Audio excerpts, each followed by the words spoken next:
It's an Audi S3 8P and I picked it up for 3K, and this retails for about 9K on the market. Very nice interior, two-tone leather, with some paint flaking over here, massive dent here, don't know what happened there, but yeah. Nothing comes cheap without a reason. Either I'm lucky or there's a big problem lurking inside somewhere. Check this out, a boost gauge. And it said the engine's smoking. Stalled straight away. That's a good sign. Let's see how this car drives. Boosting absolutely fine, and it's got so much power in it.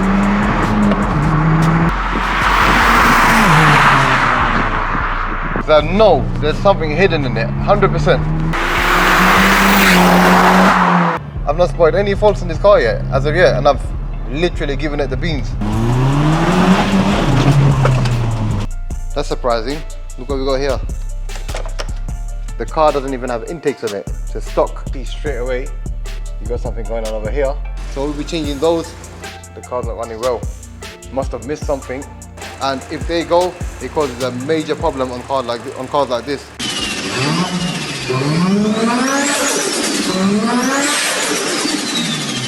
What's happening, people? It's your boy Nams. Welcome back to another video. Today, here is my latest project. It's an Audi S3 8P and it is the cheapest in the country. And what makes it the cheapest? It's a 2010 model, only got 97 on the clock, and I picked it up for 3K. 3K, and this retails for about 9K on the market. That's about a £6,000 margin in it. Now, as we all know, everything that comes cheap comes with either problems or it's too good to be true. Let's see if that's the case in this car.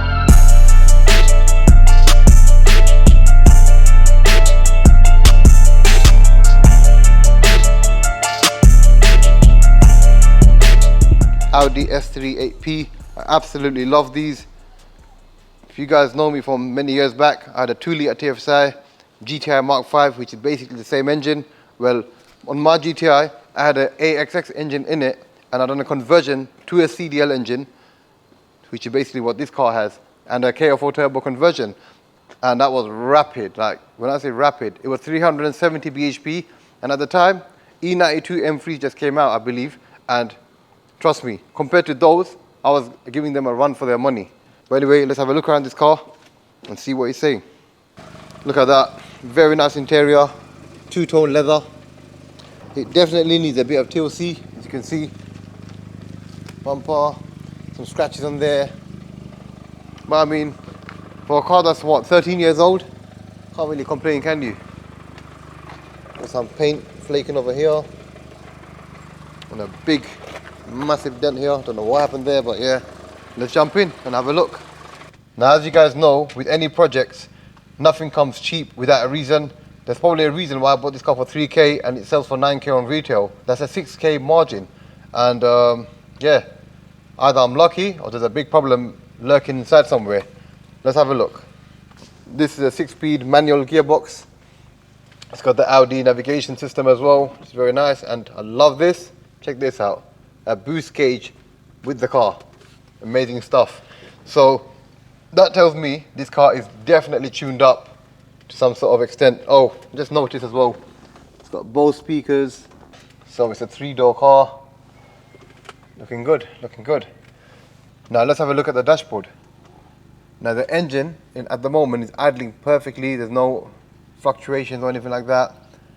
Engine's still going up to temperature, so I'll give it some time to go to 90, and other than that, just a brake sensor warning. So yeah, other than the brake sensor, let's give it a little rev. Let's hear the engine.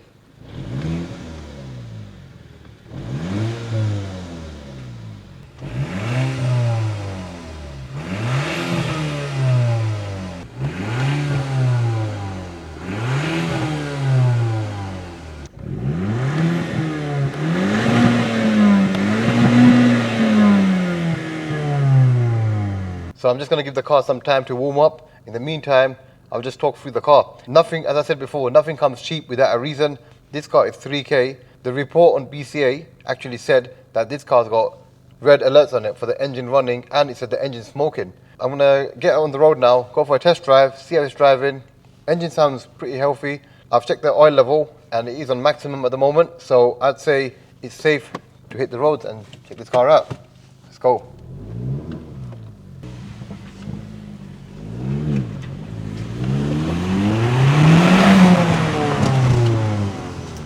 stalled straight away. That's a good sign. I don't really drive manual cars anymore, so yeah, you're gonna bear with me on that clutch control. But anyway, let's see what this car's saying. Alright, we are now up to temperature. Let's put my foot down and let's see how this car drives. Bloody hell. This car's quick. Definitely tuned up. I didn't doubt it anyway when I saw the boost gauge, you know. No one's gonna install a boost gauge on this car. There you go, stalled again. Madness. Stock on this is about 276 bhp. So I'm assuming it's on a stage 1 or a 2, which would make it about 370 brake.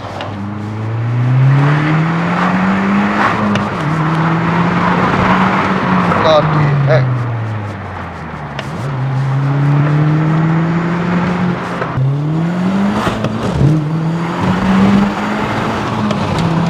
In terms of the engine, so far so good. Got no warning lights, it's boosting absolutely fine, and it's got so much power in it.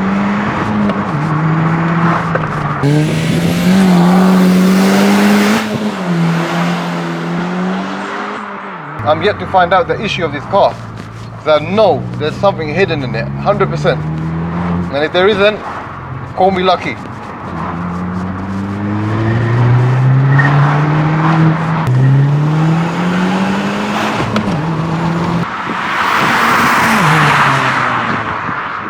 What can I say so far? This car is so flipping fast.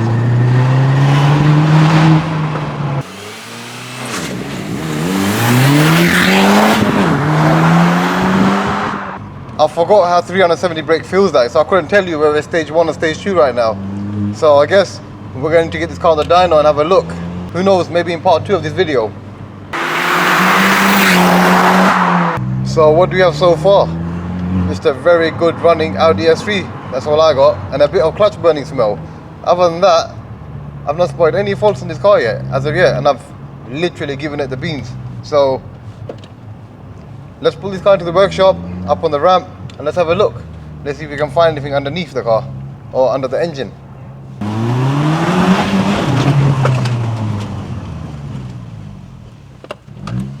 So I've just pulled up into the workshop. Let's put it on the ramp, go up in the air, we'll have a good look around the car, and let's see what we find. Because so far we find absolutely nothing. So let's go.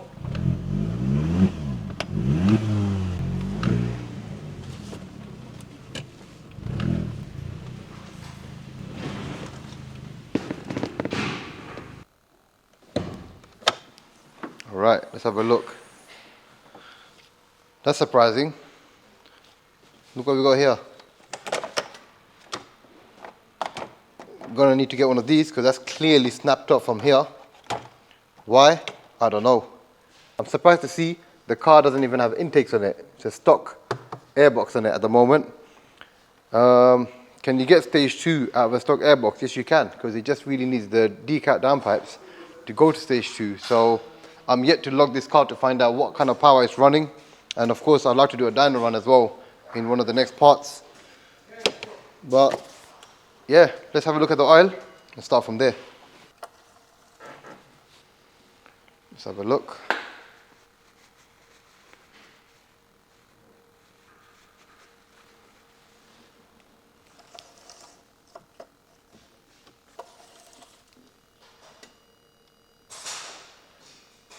Okay, the oil is below the middle, so not too bad. I hope the oil is not burning through the engine or the turbo. Obviously there's one way to see that, which is take the turbo intercooler pipes off from underneath, but it's not really necessary right now because the car is not even smoking, it drives perfectly fine, so I'm going to hold off on that. Let's get this car up in the air and let's have a look underneath. Right, so I'm currently underneath the Audi S3, and the first thing I'm going to look for is oil leaks, any so obvious oil leaks. And as you can see straight away, you got something going on over here, but it's only on this area, nothing from above. That looks good. I believe it's just this, the drain plug. The washer either not been changed or it's just leaking from there. That is easy to sort out. we'll have a look at that. Bushes and the gaiters look good. These are common issues on these cars. And oh yeah, talking about the exhaust, it's actually a stock catalyst in there, so it's not even decatted. And the car sounded quite good. Can't really read it, but yeah, that's an Audi. So it's not even got a cap back on it. That was a completely stock exhaust system. It sounded pretty good. I'm not sure if someone's done some welding on these pipes and these silencers and stuff, but we'll have to see later. Front passenger side tyre, almost on the legal limit. So is the driver's side. Rears are looking good. Here's the bushes for the subframe. They also look quite good to me. Usually on these kind of cars, you get something called an anti-lift kit, which basically upgrades the bushes, gives you more traction and less wheel hop when accelerating. And also here is the dog bone mount that usually you can get, the Polyflex bushes. They're pretty good. I had them on my Mark 5 GTI. Here's the rear diff. No signs of leaks there, which is good. Yeah, it's quite a mint car to be honest. I have no idea why they said the car's not running well. Must have missed something, or it's completely good. Just grabbed a bargain probably. So the car doesn't look too bad from underneath either. So nothing that needs attention at the moment. So let's pull this car down, and I want to do a fault code scan on it, see if there's any fault codes on the engine or any other modules, and then yeah, we'll wrap this video up for today and see what's coming up on part 2. So I've just plugged the computer to the car. Let's do a fault code scan and let's see what comes up. A few minutes later. Alright, so I've just scanned the car and it has indeed brought some fault codes up. We got here under the engine, random multiple cylinder misfires, cylinder 1, cylinder 4 misfire, fuel level too low. That's probably from before because it's still above reserves. And mass or volume airflow circuit, which I know is down to that pipe being broken, giving incorrect readings. And then you got engine overspeed condition. That's probably the way I drove it earlier on, or somebody else before. Other than that, you got ECM on the brakes, right front heated seat, electrical fault, but I know that works because I tried it before. So I'm just going to clear it up and go for another drive and see what comes back, as these might all be from before. I for sure didn't experience any sort of misfires when I was driving the car. 10 seconds later. So I've just cleared the fault codes now, and I'm scanning the car again. Of course, I've started the car up again as well, just to see if it does cause any fault codes to come back while the car is on idle. But as you can see, nothing's come back for the engine, and still have the perfect idle from before. So it looks like the only thing to address for now is the brake pad warning light right there. Let's have a look which one it is. Rear pads. That looks pretty low. This looks fine. It's got Pirelli P0 tires at the back as well, so that's good. Give you some all-wheel drive grip. Also got the front. Goodyears at the front, not bad. Yeah, that's the one. I don't know if the camera can catch that, but the pad is pretty low at the front. So we'll be changing those. Check for sure is a cam follower, because those are common issues in this car, and if they go, it causes a major problem on cars like this. So there are a few other things that have common issues in these cars, which I'm going to address in part 2 of this video. But I mean, other than that, it looks like a almost mint Audi S3, which I've grabbed for 3K. Absolute bargain so far.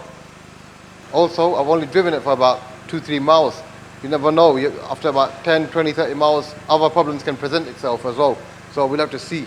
So I don't think there's anything more to say about this car or check for now. What I'm going to do is drive it for another 50 to 100 miles, get ready for part 2, where I will be changing this pipe, and I'll be taking the cam follower out to check that, replacing the brakes, and of course I will see if there's anything else, any other issues that pop up in the meantime.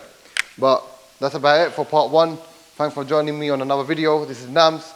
Subscribe to my channel if you're new. Follow me on Instagram, and I'll see you guys next time.